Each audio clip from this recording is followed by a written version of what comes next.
Good day everyone. My name is Lylene Obong, the first reporter on the topic of biodiversity and the healthy society.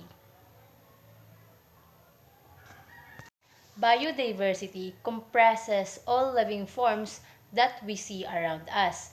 This includes all essential goods and services we derive from the environment.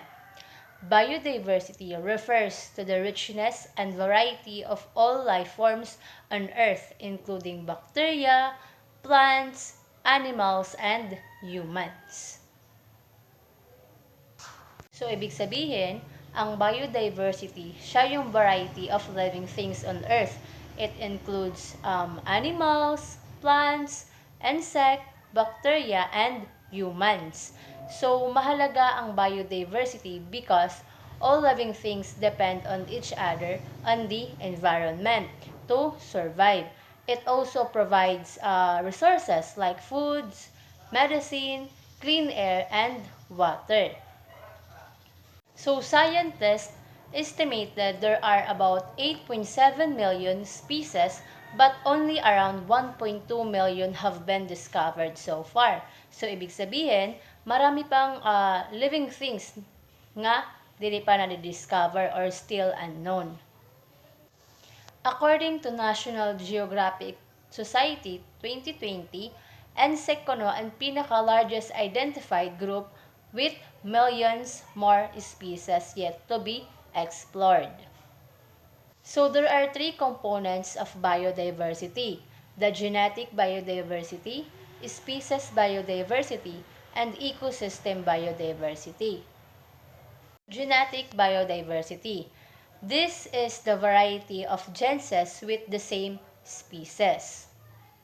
Ibig sabihin nito, tumutukoy siya sa pagkakaiba ng genses sa loob ng iisang species. Halimbawa, sa mga ayam, mayaon different colors, mayaon size, may iba-ibang shape, but pareho pa rin sila ng mga ayam. They are still the same species. So, bakit mahalaga ang genetic biodiversity? So, mahalaga ang genetic biodiversity because nagbibigay ito ng iba't ibang katangian sa living things bisan pare-pareho sila nga species. Tumutulong rin ito sa pag-survive, nagbibigay ng mas malakas na species, and then tumutulong sa pag-adapt sa kapaligiran. Number 2 is species biodiversity. So, this is the variety of different species in a place.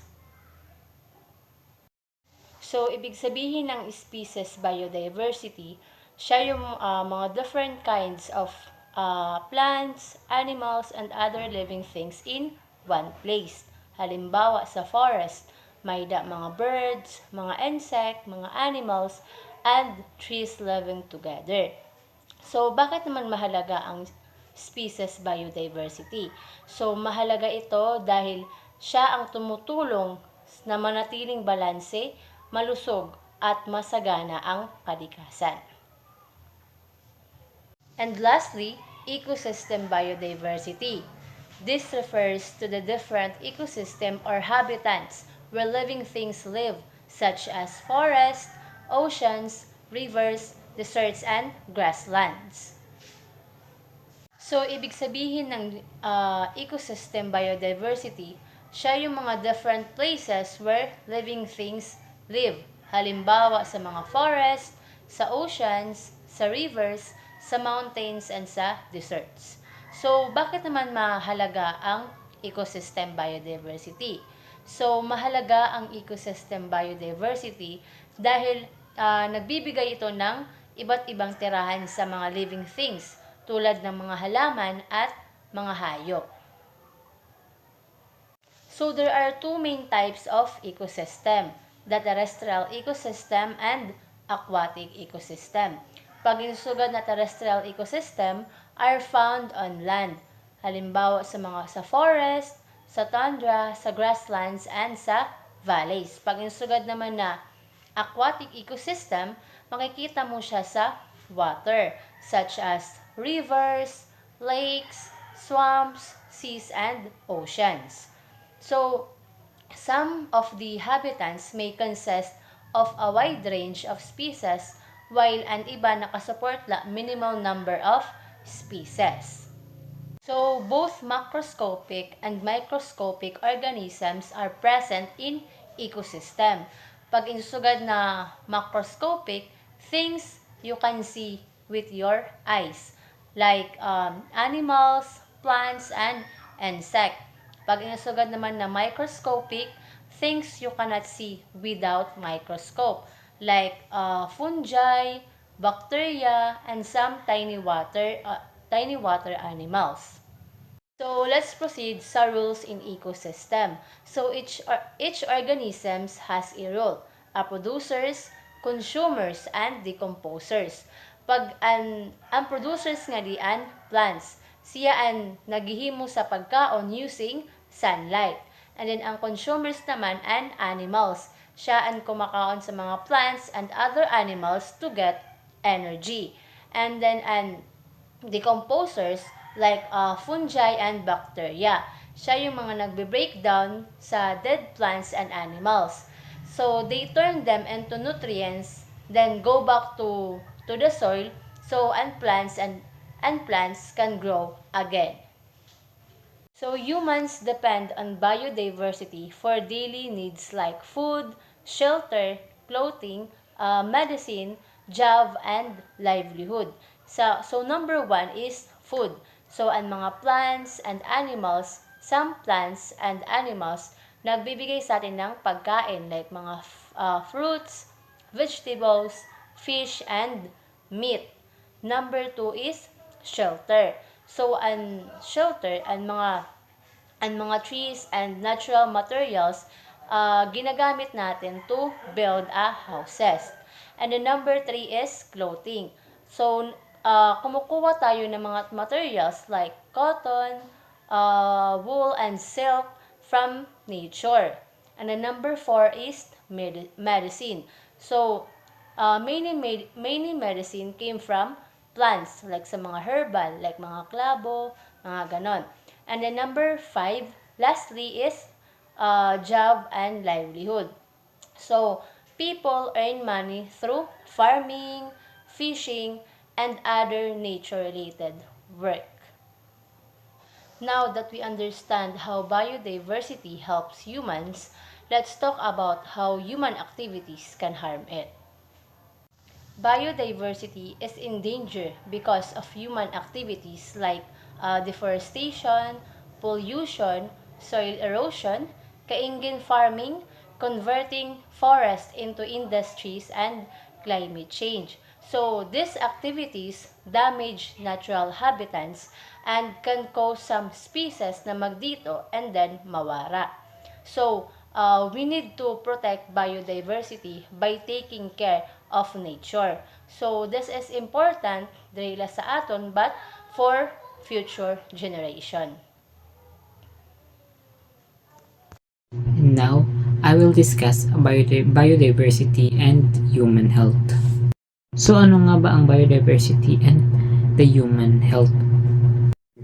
Health is our most essential human right. Most people consider health as treasure and wealth. Human health rests on biodiversity, the diverse collections of goods and services provide unending benefits to human health. In simple word, ang biodiversity and human health ay tumutukoy sa ugnayan ng kalikasan at ng ating kalusugan. So sa madaling salita, kapag healthy ang kalikasan, mas healthy rin ang mga tao. Here are the points on how those biodiversity affect our health. First, biodiversity helps secure food, health, and livelihood for people. Halimbawa, ang mga bubuyog. Dahil sila ang nagpo-pollinate sa mga tanim, kung walang bubuyog, kaunti ang aanihing prutas at gulay. Kaya magkukulang tayo sa masustansyang pagkain. Number 2, biodiversity serves as a rich source of materials for medical research. Ang halamang lagundi. Bahagi ito ng ating biodiversity na ginagamit nating natural na lunas sa ubo at asma, safe na lamang na umaasa sa mamahaling chemical. Number 3, biodiversity provides abundant resources for traditional and modern medicine.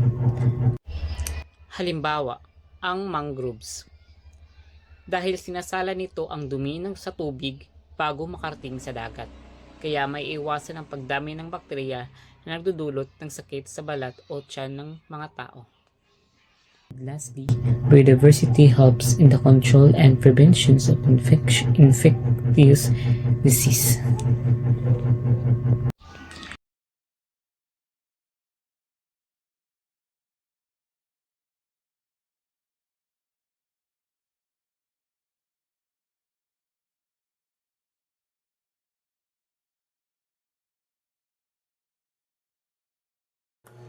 Hi mom, I want to tackle right now is all about how does biodiversity affect on our health. So for number 5 is biodiversity serves important roles for the community's cultural, spiritual, and social growth. So which means biodiversity helps shape traditions, belief, and community's life. So many cultures rely on plants, animals, and natural places for rituals. So rituals, foods, and identity, which improves people emotion and social health. Yan. For example is many communities use medicinal plants from forests for healing and include natural and their spiritual practices. So for the number 6 is biodiversity conservation is very important for climate change adaptation. So which means is protecting biodiversity makes ecosystem stronger, more resilient to climate change. Healthy ecosystems can reduce disaster like floods and storms. So floods and storms helping people adapt. So for example is mangrove forests protect coastal communities from strong waves and storms caused by climate change. Yan, so for the number 7 is stable and sustainable ecosystem support, reliefs and recovery efforts. So which mean is healthy and stable, stronger, provide food, clean water, and resources after disaster. They help communities recover faster and rebuild their lives. Okay nito. Joke. Okay. So, for example is after a typhoon, healthy forests can prevent landslide and provide resources like food and wood for building homes. So, and yun lang po and thank you po.